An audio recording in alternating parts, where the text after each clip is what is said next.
მოგესალმებით. დღეს ვეფხისტყაოსნის იმ სიმბოლოებზე ვილაპარაკებ, რომელთა მნიშვნელობას პოემისთვის ბოლომდე ვერ გავიგებთ, თუ არ ვიცით, რას აღნიშნავს ისინი მითოლოგიურ აზროვნებაში. ყველაფერი, რასაც დღეს გიამბობთ, ქართველი და უცხოელი მეცნიერების შრომებში არის ახსნილი და თავმოყრილი, მაგრამ მათი დასახელებით, რა თქმა უნდა, თავს არ შეგაწყეთ, უბრალოდ მე გიამბობთ და თქვენ მიხვდებით, რამდენად საინტერესოა ვეფხისტყაოსანი, თუ ამ ღრმა ცოდნას გავიგებთ და გავიზიარებთ. დღეს ვილაპარაკებ ორ სიმბოლოზე, რომლებიც პოემის ორ მთავარ გმირს, ავთანდილს და ტარიელს ახასიათებს. პირველი სიმბოლო ეს არის გზა, ხოლო მეორე სიმბოლო ეს არის გამოქვაბული. ავთანდილს თავისი მხატვრული ფუნქციის შესასრულებლად მთელი სამყაროს ჰორიზონტალური გადალახვა უწევს, ცენტრიდან უკიდურეს პერიფერიამდე, არაბეთიდან ქაჯეთის სამეფომდე. ვეფხისტყაოსანში მისი ცხოვრება ხშირად გზაზე მიედინება და როგორც წინა გადაცემაში ვთქვი, გზის გავლა, გზის გადალახვა ნიშნავს ამ გზის გათავისებას, მასზე დაბრკოლებების მოხსნას და რაღაცნაირად საკუთარი გავლენის სფეროში სივრცის აი ამ ნაწილის შემოყვანას, რომელიც უკვე გადალახულია. ასე იცვლება სივრცე ვეფხისტყაოსანში, იცვლება მისი რაობა, გადასალახი და გადალახული სივრცე არის სხვადასხვა მნიშვნელობის. მაგრამ მეორე მხრივ, თავად მგზავრისთვისაც, ავთანდილისთვის გზა არის გადამწყვეტი შეხვედრების ადგილი, ისევე როგორც პიროვნული ზრდის და ცვლილებების ადგილი. პირველად გავლილი გზა არის ზღვარი ნაცნობსა და უცნობს შორის. ესე იგი, ფაქტობრივად ეს არის საფრთხის, ძიების, თავგადასავლის სივრცე და ასევე საკუთარი თავის შემოწმების შესაძლებლობა, რაც ძალიან მნიშვნელოვანია ყოველთვის. გზა განასახიერებს როგორც ფიზიკურ, ასევე სულიერ მოგზაურობას და ამიტომ თავის თავადი ღირებულებაც აქვს იმის გარდა, რომ გზა არის ის, რამაც გმირი უნდა მიზნამდე მიიყვანოს, რა თქმა უნდა. ესე იგი, ამ ეტაპზე დავიმახსოვროთ, რომ ავთანდილი ჰორიზონტალურად გადალახავს სამყაროს ცენტრიდან უკიდურეს პერიფერიამდე და სწორედ ამ ღვაწლით თავის წვლილს შეიტანს იმგვარი სამყაროს შექმნაში, სადაც თხადამგელი ერთად ძოვს. ავთანდილის გზას და ამ გზაზე განლაგებულ ქვეყნებს კიდევ დავუბრუნდები, როდესაც ავთანდილზე სხვა ახალი კუთხით ვილაპარაკებ. რაც შეეხება გამოქვაბულს, თუ გზა არის საკმაოდ ცნობილი სიმბოლო ლიტერატურიდან, მითებიდან, ზღაპრებიდან, გამოქვაბულის მნიშვნელობაზე დარწმუნებული ვარ, რომ მეტი განმარტება არის საჭირო. იმით დავიწყებ, რომ გამოქვაბულში ადამიანი ძნელად თუ მოხვდება. რატომ? იმიტომ რომ როგორც წესი, გამოქვაბულში ქაოსის ძალები ცხოვრობენ, გულისხმობ მათ შორის ველურ ცხოველებს. ალბათ გახსენდებათ არაერთი შემთხვევა ფილმებიდან, მხატვრული ლიტერატურიდან, შეიძლება რეალობიდანაც, როდესაც ადამიანისთვის ძალიან დიდი საფრთხის შემცველი იყო გამოქვაბულში შესვლა, სწორედ იმიტომ, რომ მან არ იცოდა იქ რა ბინადარი შეიძლებოდა დახვედროდა. მაგრამ ადამიანს თავისი დიდი ძალისხმევით მაინც შეუძლია, რომ გამოქვაბული თავის საცხოვრებელ ადგილას აქციოს, ასე არის მითებში, ზღაპრებშიც და რეალობაშიც. ალბათ გვახსოვს, რომ ვეფხისტყაოსანშიც სანამ ტარიელი და ასმათი გამოქვაბულში ცხოვრებას დაიწყებდნენ, იქ ცხოვრობდნენ დევები, რომლებსაც ტარიელი შეებრძოლა, დაამარცხა ისინი, მაგრამ ამ ბრძოლაში ყველა თანხლები პირი დაეხოცა, დაკარგა ისინი ასმათის გარდა. როგორც ტარიელი უამბობს ავთანდილს, ესე ქვაბნი უკაცურნივ პოვენ დევთა შეეკაფნეს, შემოვები ამოვწყვიდან, ყოლა ვერა ვერ მეხაფნენ. შემდეგ ავთანდილი ორჯერ ახსენებს დევების და ტარიელის ბრძოლას, პირველად, როდესაც ბრუნდება არაბეთში და როსტევანს უამბობს ტარიელის შესახებ, აი მაშინ ამბობს ქვაბნი ომითა წაუხმან, სახლად აქვს დევთა სახლები. და შემდეგ, როდესაც ავთანდილი ფრიდონს შეხვდება და თავის თავს აცნობს, ტარიელის და დევების ამბავს ასე იხსენებს, ქვაბნი წაუხმან დევთათვის სრულად გამესისხლებია. ესე იგი, გამოქვაბული დევებისთვის წაურთმევია და მათი სისხლი სრულად დაუღრიაო. დევებთან ტარიელის ბრძოლის და დევების დამარცხების აი სამჯერ ხსენება პოემის ტექსტში, რა თქმა უნდა, შემთხვევითი არ არის. და ამის ახსნას ჩვენ პოულობთ ქართულ მითოსში. ქართულ მითოსში დევებთან ბრძოლა, დევების დამარცხება და მათი საცხოვრისის ადამიანის სახლად გადაქცევა შეეძლოთ მხოლოდ ღვთისშვილებს. ვინ არიან ღვთისშვილები? ღვთისშვილები არიან ფშავ ხევსურთა წარმოდგენების მიხედვით მორიგე ღმერთის, ისინი ასე უწოდებენ მამა ღმერთს, აი ამ მორიგე ღმერთის შვილები. ზოგი ღვთისშვილი დაბადებიდან იყო ხორციელი და შემდეგ გახდა სულიერი არსება, როგორც მაგალითად წმინდა გიორგი, ხო და ზოგიერთი პირიქით დაბადებიდანვე სულიერი არსება იყო, მაგალითად მიქაელ მთავარანგელოზი, ხო? მაგრამ მორიგე ღმერთმა ისინი ხორციელად გამოგზავნა დედამიწაზე, იმისთვის რომ დევები დაემარცხებინათ და ადამიანებისთვის შვება მოეტანათ, იმიტომ რომ დევები ადამიანებს ჩაგრავდნენ, ძალადობდნენ მათზე და უნდა დავიმახსოვროთ ამ ეპიზოდიდან, რომ სწორედ ღვთისშვილებმა, რომლებიც ხშირად მოიხსენიებიან როგორც ჯვარი, მოუპოვეს ადამიანებს საცხოვრებელი ადგილი, დევების ყოფილი საბინადრო და მიცეს მათ საშუალება, რომ ადამიანურად ეცხოვრათ. ეხლა ორიოდე სიტყვას დევებზეც ვიტყვი. მითოლოგიურ წარმოდგენებში დევი არის ადამიანის მსგავსი არსება, მაგრამ მისი განვითარება არის შეწყვეტილი ცხოველურ სტადიაზე. მინდოდა რომ ციტატა მომეყვანა, როგორ აღმოსავლეთ საქართველოს მთიანეთის მაცხოვრებლები როგორ აღწერენ დევებს, ვინ არის, რა არის დევი მათ წარმოდგენაში, მაგრამ ძალიან რთული ციტატა იყო გამოსათქმელადაც და აღსაქმელათაც, დიალექტზე იყო ნათქვამი და ყველა სიტყვა საკმაოდ რთულად ჟღერდა, ამიტომ გადავწყვიტე, რომ ჩემი სიტყვებით გიამბოთ, ეს ადამიანები როგორ აღიქვამენ დევს. დევი მათთვის არის ადამიანის მსგავსი არსება, ოღონდ უგვანი არსება, რომლის სახე და სხეული მთლიანად ბეწვით არის დაფარული და ამიტომ მათ ტანისამოსი არ აქვს და არ სჭირდებათ, მაგრამ კიდევ ის ახასიათებთ, რომ უკუღმა აქვთ ფეხები მოსხმული, ანუ უკან დადიან ადამიანებისგან განსხვავებით. დევებმა არ იციან ხვნათესვა, დევებმა არ იციან საქონლის მოვლა, ერთადერთი რაც მათ იციან, ეს არის მჭედლობის საქმე.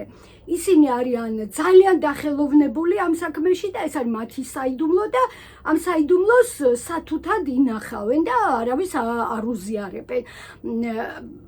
ესე იგი, დევების შესახებ მითოლოგიურ წარმოდგენა ზუსტად შეესაბამება ის მომენტი ვეფხისტყაოსანში, როდესაც ამბის ბოლოს ტარიელი და ავთანდილი გამოქვაბულში მიაგნებენ აბჯარ იარაღს დევების მიერ გადანახულს და ამას გამოიყენებენ შემდეგ ქაჯების წინააღმდეგ ომში.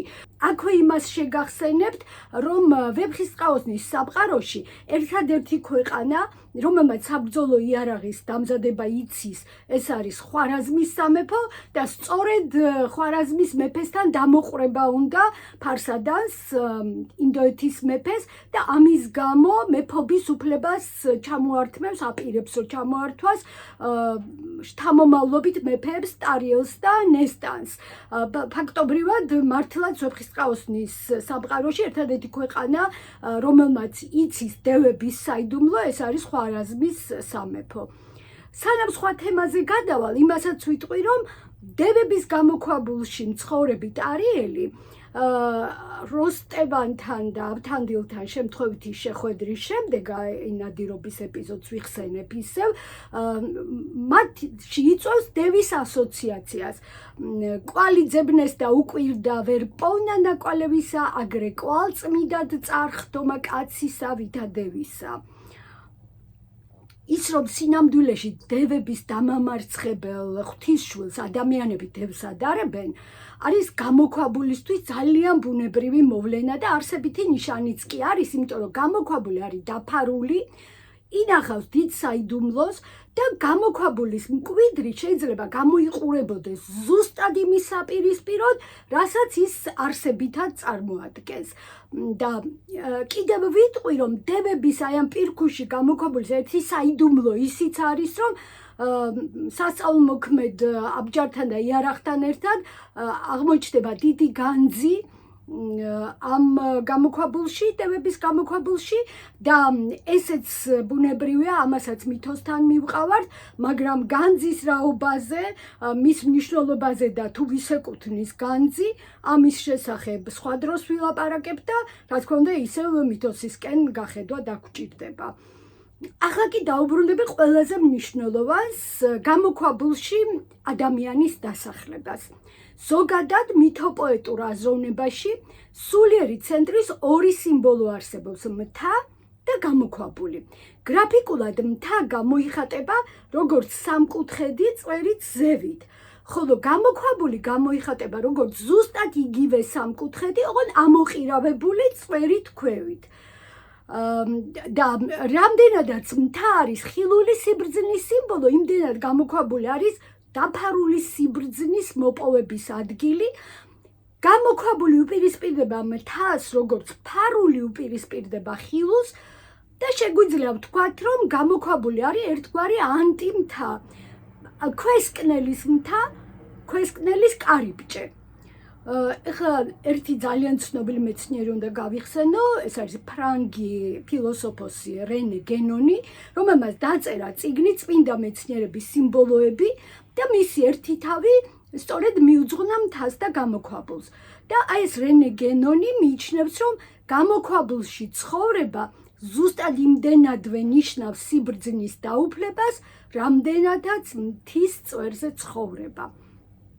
ჩვენ ადვილად შეგვიძლია გავიხსენოთ, რომ მთის წვერზე ცხოვრობენ როგორც წესი წმინდა ბერები, ისინი ცხოვრობენ მთის წვერზე აშენებულ ტაძრებში და რამდენადაც მთის წვერზე მოპოვებულ სიბრძნეს ერთგვარად სახალხო ხასიათი აქვს, იმიტომ რომ მისი გადაცემა შეიძლება სხვა ადამიანისთვის, მისი წიგნში ჩაწერა შეიძლება ზუსტად ამდენადვე გამოქვაბულში მოპოვებული სიბრძნე არის საიდუმლო ხასიათის, მას ადევს ტაბუ და მისი გამოთქმა არ შეიძლება, არ ექვემდებარება სიტყვებით აღწერას. აქ სწორედ დროული არის გავიხსენოთ ორი ლექსი ქართული კლასიკიდან. პირველი ეკუთვნის ვაჟა-ფშაველას, თას ვიყავ მწვერვალზე ვიდეგ, თვალწინ მეფინა ქვეყანა, გულზე მესვენა მზე მთვარე ვლაპარაკობდი ღმერთთანა, საკეთილდღეო ქვეყნისა, მედვა სულად და გულადა, სიცოცხლე მისთვის სიკვდილი მქონდა მეორე რჯულადა. ამის შემდეგ ლექსში აღწერილია მწვერვალიდან ქვემოთ დაშვება, როგორც ძალიან მტკივნეული პროცესი, როგორც დიდი ტკივილი ავტორის, რად მოვალ, თავქვე რად მოვალ, ჩემს თავს რად ვიხდი ტიალად, იმ მთას თავს რისთვის ვანებებ, თუნდ ვიქცე ტანჯვის ფიალად. მეორე ლექსი აკაკი წერეთელს ეკუთვნის და ისიც ადამიანის აღმართზე ასვლის სიხარულს და ქვემოთ დაშვების ტანჯვას აღწერს. აღმართ მივდიოდი მენელა, სერზე შევდეკ ჭმუნვის ალი მენელა, მზე მან სხივი მომაფინა მაშინა, სიცოცხლე ვგრძენ სიკვდილმა ვერ მაშინა. და ლექსის ბოლოს ჩემო თაო ვეღარ გკურნენ წამალით, დაღმართ დაუყევი წამალით, იქ ჩაბრძანდი სადგელიან ლოდებით, ბარით ნიჩბით, კუბოთი და ლოდებით. ამ ორ ლექსში გადმოცემულია ზუსტად ის მკაფიო, ღია ცოდნა, რაც მოიპოვება მთაზე ასვლით თუ სიმაღლეზე ასვლით და ვაჟა-ფშაველა და აკაკი წერეთელიც აი სწორედ თაზე ასვლით, სიმაღლეზე ასვლით მოიპოვებენ იმ სიმართლეს, რომელიც არ ჩანს თუ დარჩი ყოველდღიურ ყოფაში და თუ ამ ყოფაზე არ ამაღლდი და მას ზემოდან არ გადმოხედე. აქვე ვიტყვი, რომ ორივე ლექსში მოპოვებული სიმართლე ეხება სამშობლოს და ეხება მისი რეალური მდგომარეობის გააზრებას და აი ტრაგიზმს ამ რეალური მდგომარეობის. კიდევ ერთხელ ვიტყვი, რომ მთა და გამოქვაბული სინამდვილეში ერთმანეთს ავსებს, ოღონდ მთა არის ფიზიკურად ხილული და ხილულ სიბრძნეს მოიცავს, გამოქვაბული არის ფიზიკურად უხილავი და უხილავი სიბრძნის მოპოვების ადგილია. ოღონდ რა არის ყველაზე მნიშვნელოვანი, რომ მთაც და გამოქვაბულიც ადამიანს აახლოებს ყველაზე ღრმა სიმართლესთან, ჭეშმარიტებასთან და ფაქტობრივად ღმერთთან. როდესაც ადრე ჩვენს მსმენელებს ვკითხეთ თქვენთვის უფრო გასაგები და მისაღები გმირი, რომელია ავთანდილი თუ ტარიელი მეთქი, როგორც მეც ველოდი და თქვენც ელოდით, უმრავლესობამ აირჩია ავთანდილი და ეს არის ძალიან ბუნებრივი, იმიტომ რომ ავთანდილი მოდის ნათელი ქვეყნიდან, მისი ცხოვრება პოემაში ძირითადად გზაზე მიედინება, ის არის ღია სივრცეში, გადაადგილდება ამ სივრცეში და ის ეპიზოდიც კი, ხანგრძლივი ეპიზოდი პოემის, როცა ავთანდილი უცხო მოყმეს ეძებს, ესე არის აღწერილი, უცხოთა ადგილთა საძებრად იარებოდა, მგზავრთა ჰკითხვიდის ამბავთა მათ თანა ემოყვრებოდა. ესე იგი რა, უცხო ქვეყნებში დადიოდა, ადამიანებს ხვდებოდა, ამბავს ეკითხებოდა და თან უმეგობრდებოდა მათო. რა თქმა უნდა, ავთანდილის სახეში, მის ცხოვრებაში გაუგებარი არაფერი არ არის, ყველაფერი ნაცნობი და გასაგებია. თუ ახლა რომელიმე თქვენგანს გაახსენდა ვეფხისტყაოსნის ის ეპიზოდი, სადაც ავთანდილს დიახაც უჩნდება საიდუმლო და ის იძულებული არის, რომ დამალოს თავისი ვინაობა და წარმომავლობა, რა თქმა უნდა, ეს არის ვეფხისტყაოსნის ორგანული ნაწილი, ძალიან მნიშვნელოვანი ნაწილი არის და ამაზე აუცილებლად შემდეგ ვილაპარაკებთ, აი რას ნიშნავს ეს გარდასახვა ავთანდილის, მაგრამ რაზეც დღეს ვილაპარაკებთ, ეს არის მისი ჩვეულებრივი ყოფა, მისი მთავარი სახე, რაც არის აღწერილი ვეფხისტყაოსანში და რაც გასაგებია ყველასთვის და ნაცნობია და მისაღებია. ტარიელი კი ყველაფრისგან შორს არის, რაც ნათელი და გასაგებია, იმიტომ რომ მისი ცხოვრება არის სადღაც გადაკარგულ კლდოვან ლანდშაფტში, მიმალულ გამოქვაბულში და არის კაცთაგან უხილავი, ცოდნა მისი არის საიდუმლო ცოდნა და რავის არ ესმის რა არის ეს, მისი ქცევა ადამიანებს დევების ქცევას აგონებს და მისი ტირილიც ასევე გაუგებარი არის მკითხველისთვის და შეუფერებელია ვაჟკაცისთვის და კიდევ ერთი რამ არის ხაზგასასმელი ჩემი აზრით, რომ ტარიელი ვერ პოულობს თავის სატრფოს, ამის შემდეგ ემალება ადამიანებს გადაიკარგება და როდესაც განგება მას მოულენს მეგობარს, აი მეგობარსაც კი არ მიყვება თავისი სატრფოს ნესტანის მოსაძებნა და ისევ აი ამ დახშულ ტანჯულ სივრცეში რჩება და როგორ გინდა რომ ესეთ გმირს გაუგო, ნამდვილად არ არის ადვილი, მაგრამ დღეს უკვე მივანიშნე, რომ ის 8 წლი, რაც ვეფხისტყაოსანში არის აღწერილი, დევების დამარცხება და მათი საცხოვრისის ადამიანის სახლად გადაქცევა, ტარიელს ღვთისშვილებთან, ჯვართან აახლოებს და ფაქტობრივად მათ რანგში აყენებს, ანგელოზების რანგში აყენებს და შოთა რუსთაველი ამას 3-ჯერ იმეორებს. დიახაც ჩვენთვის რომ ამას მივაქციოთ ყურადღება. ამას რატომ ამბობ ახლა? ვეფხისტყაოსნის ავტორი გვაძლევს თავიდანვე იმის მინიშნებას, რომ ტარიელი არ არის პასიური გმირი, როგორც შეიძლება მკითხველს პოემის წაკითხვისას მოეჩვენოს და რატომ არ არის პასიური გმირი, რა ტიპის აქტივობა არის ის, რასაც 9 წელი აქვს ტარიელს და შემდეგ ეს 8 წელი როგორ აისახება სამყაროზე, ამაზე აუცილებლად მომავალში ვისაუბრებთ, ეს ერთ-ერთი მთავარი თემა არის ვეფხის ხაოსნის და მე კი მეჩქარება რომ თხრობა გავაგრძელო, მაგრამ დღეს მაინც აქ შევჩერდები, იმიტომ რომ არ მინდა ძალიან დაგღალოთ. ერთად დაველოდოთ შემდეგ ხუთშაბათს. მანამდე კი ტრადიციული თხოვნა მექნება გამოიწეროთ ჩვენი ზღარბის არხი და თქვენი მოსაზრებები, თქვენი კითხვები მომწეროთ აქვე გადაცემის კომენტარების ველში. ახლა კი დაგემშვიდობებით და ისევ და ისევ დიდი მადლობა რომ ჩემთან ერთად ხართ.